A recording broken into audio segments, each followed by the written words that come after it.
warahmatullahi wabarakatuh. Selamat pagi pemirsa, bertemu lagi bersama saya Herawati Munte. Pemirsa, beberapa menit ke depan kami akan menyampaikan informasi berita-berita terkini dari Kabupaten Kota Provinsi Sumatera Utara dan isu-isu nasional yang sangat tren di tengah masyarakat.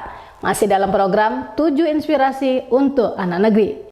Pemirsa, guna memperluas implementasi Quick Response Code Indonesian Standard atau KRIS, terkhusus di lembaga pendidikan, Bank Indonesia Perwakilan Pematang Siantar menggelar sosialisasi KRIS dan Cinta Bangga Paham Rupiah di Aula Rumah Dinas Wali Kota Tanjung Balai, Rabu 2 Maret 2022 berkisar pukul 14 waktu Indonesia Barat.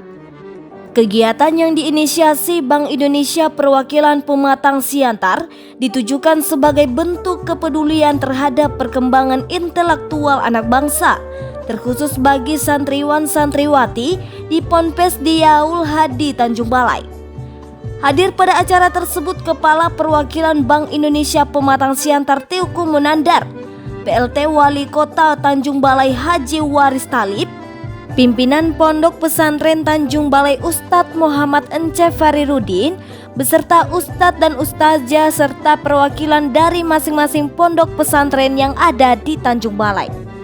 World is change very fast menjadi landasan Bank Indonesia mensosialisasikan metode pembayaran berbasis Quick.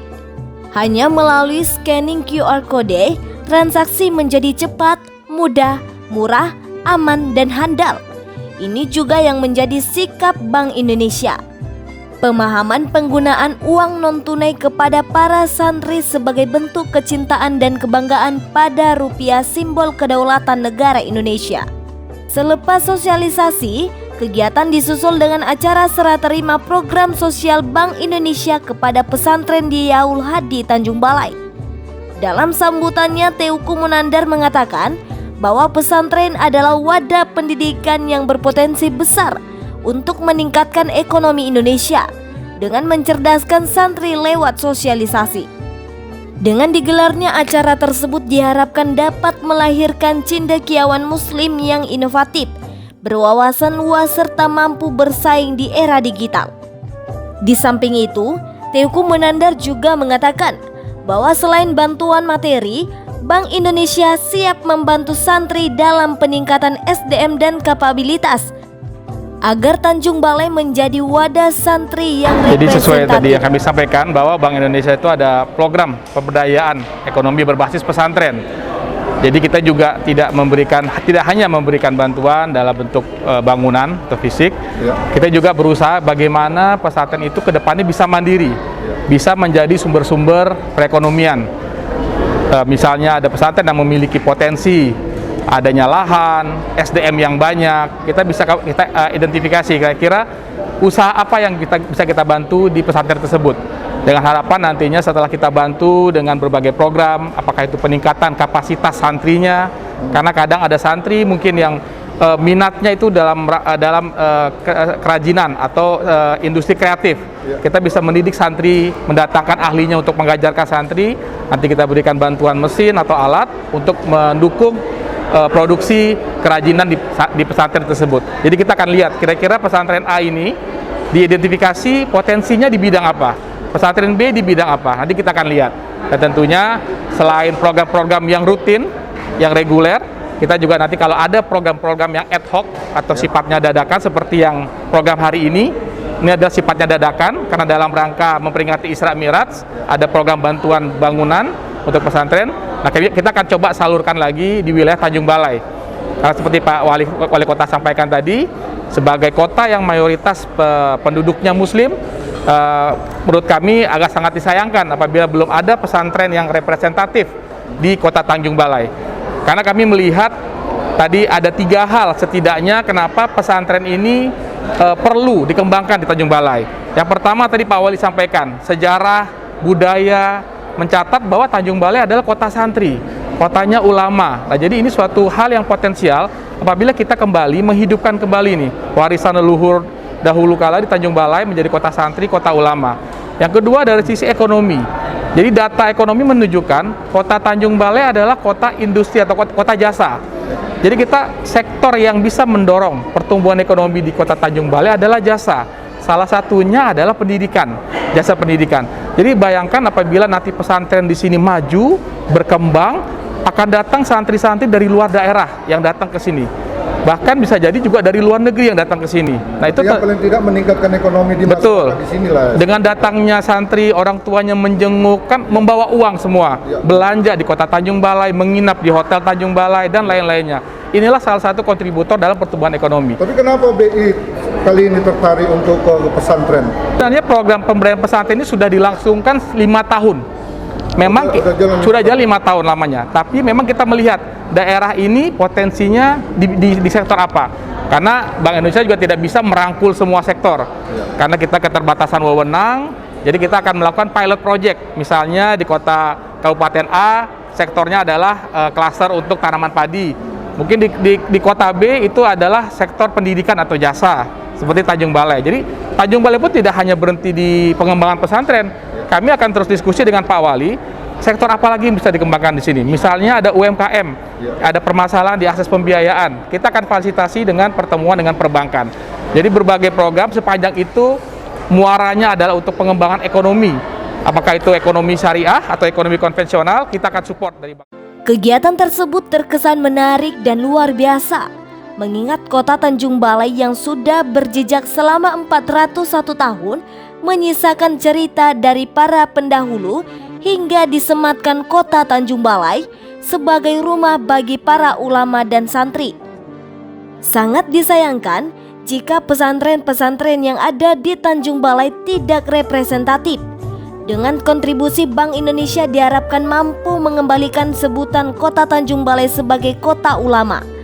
Kepada media, Wali Kota juga menyebutkan bahwa merasakan kerinduan kehadiran pesantren untuk melahirkan dai-dai, bukti dari generasi cerdas, dan berharap agar Bank Indonesia mampu menggerakkan serta menumbuhkan ekonomi dari berbagai aspek. Assalamualaikum warahmatullahi wabarakatuh. Sejahtera bagi kita semua. Alhamdulillah, di usia yang ke-401 tahun kota Tanjung Balai ini, kami sejak kecil dan sampai besar di kota ini mendengar apa yang disampaikan para orang-orang tua kami, tokoh-tokoh masyarakat, bahwa kota Tanjung Balai ini terkenal dengan kota ulama, kotanya para santri, kotanya para qori dan qori'ah.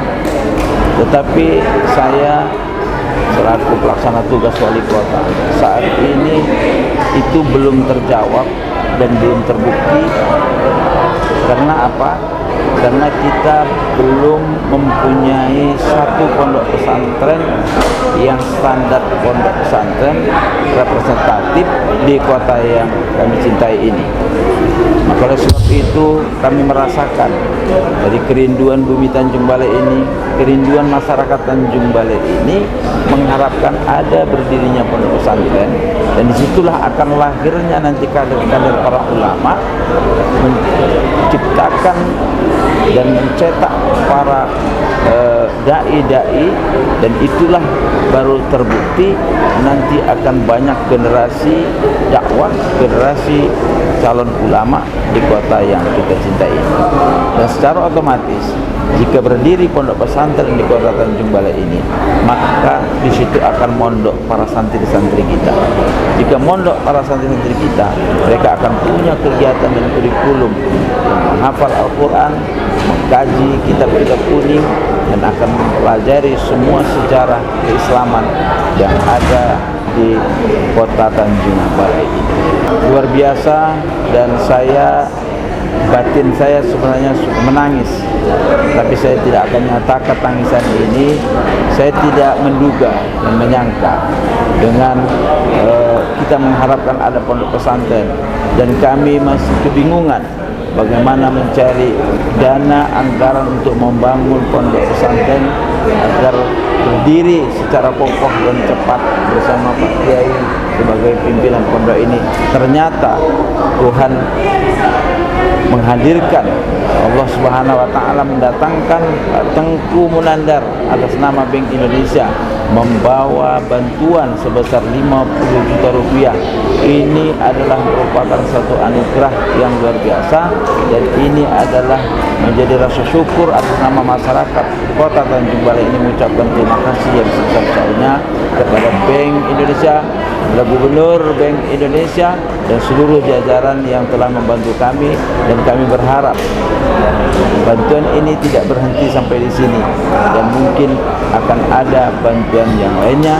Dan kami cukup memberikan apresiasi yang luar biasa kepada Bank Indonesia, bukan sekedar untuk membantu pondok pesantren, tapi hari ini kami saksikan mereka membekali anak-anak kami, generasi kami, bagaimana pertumbuhan ekonomi secara mandiri, UMKM yang bisa didirikan dengan bantuan bank ini. Mereka akan bisa mendirikan suatu usaha untuk menghidupi masyarakat, menghidupi keluarganya, dan mereka tidak hanya meminta, tapi bisa untuk berusaha. Atas kontribusi Bank Indonesia, pimpinan Ponpes Diaul Hadi Ustadz Muhammad Encef Farirudin sangat terharu dan berterima kasih agar kiranya percepatan pembangunan dan visi misi Tanjung Balai terrealisasi. Daripada Bank Indonesia dalam hal ini adalah wali Tanjung Balai, Wasilahnya dan Wasilahnya juga dari Bapak Komandan, perwakilan Bank Indonesia daripada Selangkar. Kami terima kasih banyak.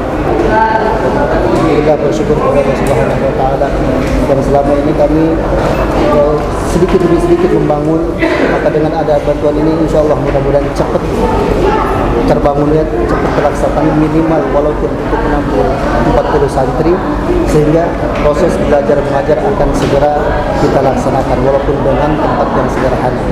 Demikian. Terima kasih. Dari Kota Tanjung Balai, Sumatera Utara, Rini Lauli, Esra Manihuruk, Mona Lisa TV mengabarkan.